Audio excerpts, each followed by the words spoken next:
ऐसे था कि वो बोलते थे कि मेरे घर वालों को कि आपके बेटे को 5,000 की नौकरी मिल जाए तो बोलो कि कर ले क्योंकि बीटेक वालों को नौकरी नहीं मिल रही है। Hello friends, welcome to part to success. अगर आप इस चैनल पर नए हैं तो जल्दी से चैनल को सब्सक्राइब कर दीजिए, क्योंकि हम आपके लिए ऐसे ही मोटिवेशन की वीडियो बार बार लाते रहेंगे। आज हम बात करेंगे विवेक मेहरा जी से, जो कि एक असिस्टेंट सेक्शन ऑफिसर हैं मिनिस्ट्री ऑफ होम अफेयर्स में। इनका अभी एसएससी सीजीएल 2019 का रिजल्ट आया है, जिसमें इन्होंने 82 रैंक ऑल इंडिया अचीव की है। तो आइए विवेक जी से बात करते हैं। धन्यवाद मोहित जी। जैसा कि आपने बताया, मेरा नाम विवेक सिंह मेहरा है। फ़िलहाल मैं गृह मंत्रालय में एक सहायक अनुभाग अधिकारी के रूप में कार्यरत हूँ और इस पोस्टिंग पे मैं सीजीएल 18 के थ्रू पहुँचा, जिसमें मेरा रैंक 582 था। तो आप अपनी स्कूलिंग के बारे में थोड़ा बहुत बताइए लोगों को कि आपने स्कूलिंग कहाँ से की। जी, मैं केंद्र विद्यालय से पढ़ा हुआ लड़का हूँ और केंद्र विद्यालय जनकपुरी दिल्ली में ही है। इसके अलावा मैंने फिर अपना बीटेक भी दिल्ली से ही करा, इंद्रप्रस्थ यूनिवर्सिटी से, मैकेनिकल एंड ऑटोमेशन इंजीनियरिंग में। उसके बाद फिर मैं एसएससी की फील्ड में उतरा। तो आप एसएससी सीजीएल 2018 से सिलेक्टेड हैं और मिनिस्ट्री ऑफ होम अफेयर्स आपको मिली है। आपका जब सिलेक्शन हुआ तो आपका और आपकी फैमिली का रिएक्शन क्या था? देखिए, ऐसा है कि जो रिज़ल्ट था ये आया था 1 अप्रैल 2021 को और मैं 2017 का ग्रेजुएट हूँ। उसके बाद मैंने कहीं नौकरी भी नहीं करी, तो पूरे अराउंड 4 इयर्स का वेट था। तो खुशी तो काफ़ी हुई, इवन मेरे भी आंसू आ गए खुशी के, घर वालों के भी आ गए और काफ़ी अच्छा फ़ील हुआ। मतलब आई फेल्ट कंप्लीटेड। तो आपने एसएससी की तैयारी के बारे में कब सोचा कि आपको एसएससी सीजीएल की तैयारी करनी चाहिए? जब मैं कॉलेज के फाइनल ईयर में था तो मैंने सोचा था कि कैट दूंगा, बट लेटर ऑन जैसे ही फाइनल सेमेस्टर में आया तो मेरे पापा एएफएचक्यू में गवर्नमेंट ऑफिसर रिटायर्ड हैं फ़िलहाल। तो मेरे पापा ने मेरे को बोला कि you should try for the government service. तो उसके बाद मैंने सोचा कि एक अटैम्प्ट देकर देख लेते हैं, तो मैंने 2017 का सीजीएल का फॉर्म भरा था। तो आपने एसएससी सीजीएल की तैयारी कब स्टार्ट की और उसके आपने कहाँ से कोचिंग ली? देखिए, मैंने तैयारी तो शुरुआत में वीकेंड कोचिंग ली थी ड्यूरिंग माई कॉलेज टाइम। तो फिर ऐसे था कि अब क्लासेस ज़्यादा अटेंड नहीं हो पाती क्योंकि 1-2 छुट्टियाँ कुल मिलती हैं। बट लेटर ऑन मैंने मेंस की तैयारी के लिए कोचिंग ली थी केडी कैंपस से। तो वहाँ पे उन दिनों मैथ्स, एडवांस मैथ्स हमें अभिनय शर्मा सर पढ़ाते थे और इंग्लिश हमें जयदीप सर पढ़ाते थे। तो जैसे मोस्टली स्टूडेंट्स का डाउट रहता है कि कितने घंटे पढ़ाई करनी चाहिए जिससे कि एसएससी में सिलेक्शन ले पाएँ, तो आप कितने घंटे पढ़ाई करते थे? देखिए, ऐसे तो मैंने कभी हिसाब नहीं लगाया कि कितना घंटा पढ़ाई करना चाहिए या फिर कैसे पढ़ना चाहिए। मेरा ये था, मैं लाइब्रेरी जाता था, तो मैंने अपनी दिनचर्या बनाई हुई थी कि मैं सुबह 10 बजे पहुँच के वहाँ पे पहले तो 1.5 घंटा न्यूज़पेपर पढ़ूँगा, क्योंकि उससे अंग्रेज़ी भी ठीक होती है और उससे टियर 3 के लिए भी बहुत आसानी होती है कि आपकी नॉलेज बड़ी रहती है। उसके बाद फिर मैं थोड़ा आधा घंटा वोकैब को देता था, फिर मैं इंग्लिश ग्रामर कर लेता था। तो यहाँ पर फिर मेरा लंच हो जाता था। आफ्टर लंच मैं आमतौर पे एक मॉक देता था और 2 घंटा मैं मैथ्स को दे देता था और ऐसे ही 1-1.5 घंटा जीएस को। तो आपका जो सिलेक्शन है उसमें आपने क्या क्या बुक्स पढ़ी, क्या क्या आपने स्ट्रेटजीज फॉलो की, वो थोड़ा बहुत स्टूडेंट्स को आप बताइए।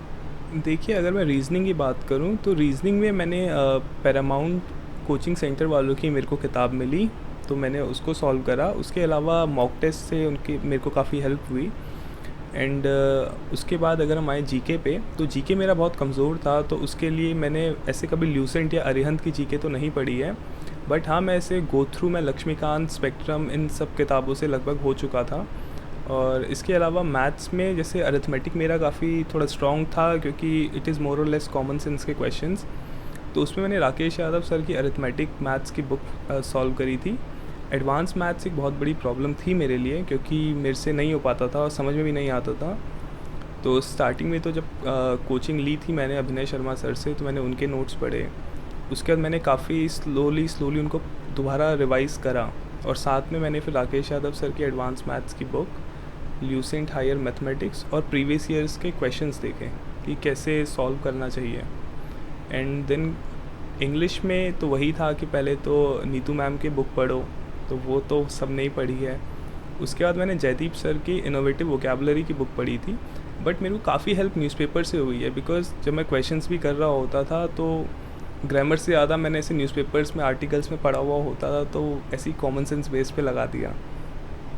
तो आपका पहला एग्ज़ाम कौन सा क्लियर हुआ और उसके बाद आपने कौन कौन से एग्ज़ाम क्लियर किए और किस एग्ज़ाम के लिए आपने क्या स्ट्रेटजी फॉलो की?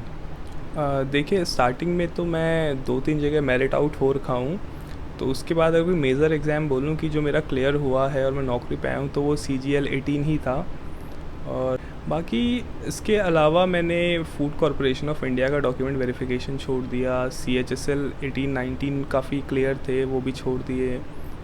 और अपार्ट फ्रॉम दैट मेरा दिल्ली गवर्नमेंट में दास ग्रेड 2 क्लियर हो रखा है, एंड अब CGL 19 भी क्लियर हो गया है, तो इतना ही है। इतना ही तो नहीं, लेकिन बहुत सारे एग्ज़ाम आपने क्लियर किए। और स्टूडेंट का बहुत लोगों का डाउट रहता है कि लाइफ में कभी कभी ऐसे फेज़ आते हैं जब थोड़े अप्स एंड डाउन्स होते हैं, आप डिमोटिवेट हो जाते हैं। तो आपकी लाइफ में भी ऐसे कोई फेज़ आए होंगे, आपने खुद को उस टाइम पे कैसे हैंडल किया? देखिए, जो पड़ोसी और रिश्तेदार हैं वो तो आपको डीमोटिवेट करके ही दम लेंगे। तो स्टार्टिंग में तो मैं पहले काफ़ी ट्राई भी करता था कि उनको मैं अपने आप को जस्टिफाई कर सकूं कि नहीं, जो मैं कर रहा हूं वो अच्छा है। बट लेटर ऑन तो ऐसे था कि वो बोलते थे कि मेरे घर वालों को कि आपके बेटे को 5,000 की नौकरी मिल जाए तो बोलो कि कर ले क्योंकि बीटेक वालों को नौकरी नहीं मिल रही है। इसके बाद हाँ, अपना भी डीमोटिवेशन के फेजेस आते हैं, क्योंकि मैं 2-3 जगह मेरिट आउट हुआ हूँ फाइनल मेरिट में। और ऐसे था कि 1 साल हुआ, 2 साल हुआ, 2.5 साल हो गए, नौकरी है ही नहीं हाथ में, कुछ कहीं पे सिलेक्शन ही नहीं हुआ है, सब पेपर ऐसे केस पे अटके हुए हैं, कोई कहीं अटका हुआ है। तो फेस तो काफ़ी बुरा था। इवन मैं तो मंदिर जाना भी शुरू कर दिया था कि भगवान अब आप ही कर लो। और मतलब मैंने काफ़ी पढ़ा इस बारे में, नॉवेल्स वगैरह भी पढ़ी, तो खुद को इंस्पायर भी कराओ। अपार्ट फ्रॉम दैट एक फ़ेज़ आता है कि जब आप खुद को आइसोलेट कर लेते हो, तो उस मोमेंट पे जो लोनलीनेस होती है वो आपको काफ़ी हद तक सुसाइडल तक बना देती है। तो वो एक फ़ेज़ था जो बहुत डेंजरस सा था, बट जैसे तैसे मैं बाहर निकल गया। तो मॉक टेस्ट के बारे में आप क्या कहना चाहेंगे कि मॉक टेस्ट की क्या इंपॉर्टेंस है? देखिए, जब मेरा पहले सिलेक्शन नहीं हुआ तो it was all due to because मैं मॉक टेस्ट नहीं देता था। क्योंकि मॉक टेस्ट देने में ये होता था कि रैंक गंदी आ जाएगी मेरा, मैं डीमोटिवेटेड फील करूँगा। बट लेटर ऑन ये मेरे को समझ में आ गया कि मॉक टेस्ट ही सच्चाई है। तो विदाउट मॉक टेस्ट दिए तो आप एग्ज़ाम क्लियर कर ही नहीं सकते। मतलब मैं तो नहीं कर सकता था। इवन मैं मॉक टेस्ट भी बहुत फ्रीक्वेंटली देता था। अगर मैं चाहे उस हफ्ते में कुछ पढ़ा हो या ना पढ़ा हो, तो भी मैं वीकेंड का लाइव मॉक तो देता ही था। तो जिन बच्चों का जैसे स्कोर अटक जाता है या डिमोटिवेट हो जाते हैं मॉक टेस्ट में कम स्कोर आने पे, उनको आप क्या कहना चाहेंगे? देखिए, मॉक टेस्ट में तो अगर मैं अपना स्कोर बताऊं, तो जब first time I gave mock test mains का, तो मेरा मैथ्स में स्कोर था 67 आउट ऑफ 200 और इंग्लिश में स्कोर था मेरा 95 आउट ऑफ 200। तो वहाँ से तो मैथ इतना ऊपर उठ चुका हूँ, तो आप लोग भी ज़रूरी उठ जाएंगे। एंड एक चीज़ होती है कि जब आप मॉक टेस्ट देते हो तो आप जो एरर करते हो, जो भी आपकी गलतियाँ हैं, आप क्वेश्चंस छोड़ देते हो, तो वो सब एक पैटर्न में होता है कि ये चैप्टर्स आपके वीक हैं, ये चैप्टर्स आपके स्ट्रॉन्ग हैं। तो आप पहले उन चैप्टर्स को सिंगल आउट कीजिए। उसके बाद जो मॉक टेस्ट में आपके जो भी क्वेश्चंस गलत हैं या आपने छोड़ दिए, उनके आंसर्स देखिए कि आपसे क्यों नहीं हो पाया, और वो जो चैप्टर है उनको फिर से पूरा रिवाइज़ कीजिए।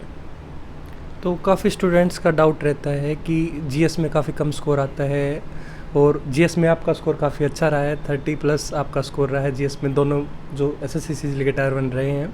तो जीएस के बारे में आप क्या कहना चाहेंगे? देखिए, जीएस ऐसा था कि जब मैं फ़र्स्ट टाइम अपेयर हुआ था एसएससी में, तो मेरे जीएस में आउट ऑफ 50 अराउंड 13-14 मार्क्स बने थे। और उसके अलावा मैं जब भी एग्ज़ाम शुरुआत में मैंने दिए, तो जीएस ऐसा था कि जो मेरे को हमेशा लेके ही डूबता था। तो इसलिए फिर मेरे एक सीनियर हैं, ही इज़ एन एमईए, शायद उनकी रैंक 77 या 78 थी सीजीएल 2017 में। तो उन्होंने मेरे को बोला कि देयर आर नो शॉर्टकट्स। तो फिर उन्होंने बोला कि भाई शुरुआत करनी पड़ेगी, लक्ष्मीकांत भी पढ़नी पड़ेगी, स्पेक्ट्रम भी पढ़नी पड़ेगी।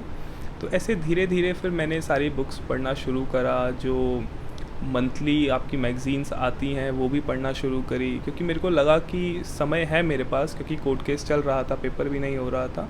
तो मैंने उस समय को काफ़ी हद तक जीएस के लिए यूटिलाइज़ करा है, और मेरे को रिज़ल्ट्स भी अच्छे देखने को मिले हैं। मतलब मैं जनरली मुश्किल शिफ्ट भी होती है तो भी 30, जीएस मुश्किल भी हो तो भी 32-36 तो ले ही आता हूँ। तो अभी आपने पढ़ाई छोड़ दी है या फिर फ्यूचर में कुछ और करने का आपका गोल है? देखिए फ़िलहाल तो मैं कुछ नहीं पढ़ रहा हूँ, अभी मैं थोड़ा पहली जॉब है तो एडजस्ट कर रहा हूँ अपने आप को यहाँ पे।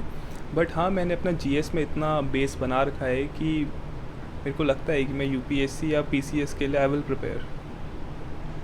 तो आप एसएससी सीजीएल के एक टॉप रैंकर हैं, तो काफ़ी स्टूडेंट्स का ऐसे डाउट रहता है कि क्या ऐसा सक्सेस मंत्रा है, क्या ऐसा पाथ हम फॉलो करें कि जिससे हम जल्दी से सिलेक्शन पा लें?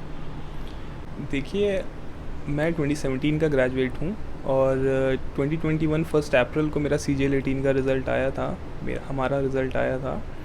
तो इट टुक मी 4 इयर्स ये अचीव करने के लिए। तो मैं ये कहना चाहता हूँ कि हार्डवर्क का तो कोई शॉर्टकट नहीं है, वो तो आपको करना पड़ेगा। आपको दिन रात मैथ्स भी सॉल्व करनी पड़ेगी, आपको वोकैब भी रटनी पड़ेगी, आपको न्यूज़पेपर भी उठा के पढ़ना ही पड़ेगा और रीजनिंग भी करनी पड़ेगी और मॉक टेस्ट भी देने पड़ेंगे ही। उसमें कोई शॉर्टकट नहीं है। बट हाँ, एक गाइडेंस का रोल होता है कि अगर आपको एक सही गाइडेंस मिल जाती है तो आपका काफ़ी काम वहीं कम हो जाता है कि आप सही डायरेक्शन में अपनी फोर्स लगा रहे हो। और उसके अलावा मॉक टेस्ट का एक अपनी बहुत बड़ी अहमियत है कि जो आपको और उसके अलावा मॉक टेस्ट की एक अपनी बड़ी अहमियत है और आप उससे भी नहीं बच सकते। मॉक टेस्ट तो देने ही पड़ेंगे क्योंकि टाइम मैनेजमेंट बहुत इंपॉर्टेंट है। अपार्ट फ्रॉम दैट, आपको अपने ऊपर भरोसा रखना होगा कि येस आई कैन, ये मत टूटने दीजिए।